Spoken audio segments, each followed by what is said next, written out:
নমস্কার, সবাই কেমন আছেন? সিটপাস ব্লগে আজকে সবাইকে স্বাগত জানাই। দেখো সকাল সকাল ঘুম থেকে উঠে পড়েছি। আমি কিন্তু বেশ ভালো আছি। আজকে আবারও চলে এলাম তোমাদের কাছে নতুন একটা ব্লগ ভিডিও নিয়ে।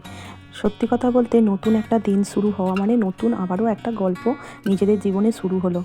সকালবেলা ঘুম থেকে উঠে যে বাসি কাজ থাকে নিত্য প্রত্যেক দিন বাড়ির বউদের, সেইগুলো কিন্তু আমি এক এক করে সেরে নিচ্ছি।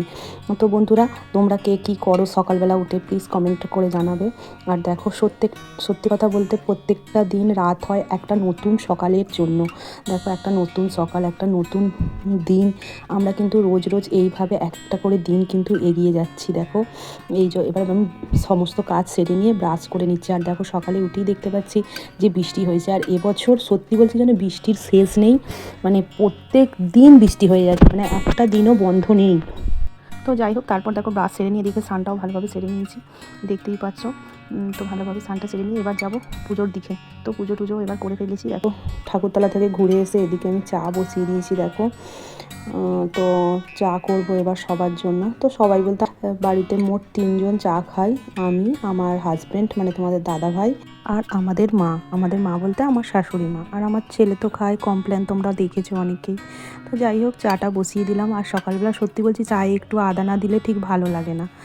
তো মিষ্টিটা সবাই অল্প অল্প খাই, তো অল্প করে দিয়ে দিলাম। তারপর যাব দেখো চা খেতে। তো সত্যি বলছি গল্পটা আমাদের এইভাবেই শুরু হয়, প্রত্যেকটা মেয়েরই হয়তো, বা বাড়ির বউদের। দেখো চাও তোমাদের সাথে কথা বলতে বলতে আমার রেডি হয়ে গেছে। এবার সবাই মিলে চা খাবো সকালে। তো দেখো এবার চা নিয়ে চলে যাচ্ছি। তারপর চাটা খাওয়া হয়ে যাবার পর এদিকে আমি ভাতটাও বসিয়ে দিয়েছি, যেহেতু তোমাদের দাদাভাই যাবে অফিস আর ছেলেও যাবে স্কুল। খেয়ে যায় ওরা যায় 10:30টায় বেরোয়।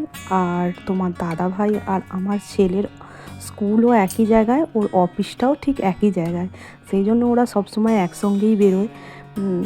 আর অনেকে কি করে গাড়ি করে দেয় ছেলে স্কুল যাওয়ার জন্য, তো আমারকে আর সেইটা আলাদা করে করতে হয়নি।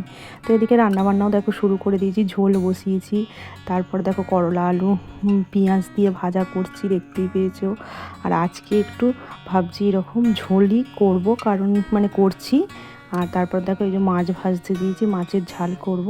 সব কিছু রান্না মোটামুটি কমপ্লিট হয়ে গেছে। এদিকে দেখো জামা কাপড়গুলো শুকনো করতে দিতে এসেছি। আর ওয়েদারটা দেখো হালকা হালকা হাওয়া দিচ্ছে, মৃদু মৃদু রোদ বেরিয়েছে। তারপর দেখো বিছানাটার অবস্থা করে রেখেছে আমার ছেলে। দেখো সকালবেলা পড়াশোনা করেছে, তারপর একটু গুছিয়ে নিলাম ভালো করে। তো গোছগাছ কমপ্লিট করে তোমাদের দাদা ভাইয়ের টিফিন এখনও করা হয়নি। তো ও যেহেতু রুটি খায় না, দুপুরে মুড়ি খায়, তাই জন্য এরকম আলু ভেজে দিচ্ছি। আর এই যে এই পাতাগুলো দেখতে পাচ্ছি, এগুলো হচ্ছে ক্যারি পাতা। তারপর টিফিনটাও রেডি হয়ে গেছে। এদিকে ভালোভাবে মেশিনটা কিন্তু আমি মুছে নিচ্ছি। রোজ ভালো করে মোছা হয় না, মোটামুটি করে মুছে কাজটা হয়তো করে নিই, কিন্তু আজকে ভালোভাবে মুছে নিলাম। তারপর ওরা সবাই চলে যাবে, যে যার কাজ স্কুল চলে গেছে। এখানে আমি আর আমাদের মা দুজনেই খেতে বসে পড়েছি। আর আজকের ব্লগটি তোমাদের কীরকম লাগলো বন্ধুরা জানাতে ভুলো না। ভালো লাগলে লাইক কমেন্ট শেয়ার করে পাশে থাকবে। খাওয়া দাওয়া কমপ্লিট করে মেশিনে বসে পড়েছি। চলো, ভালো থাকবে, সুস্থ থাকবে, টাটা।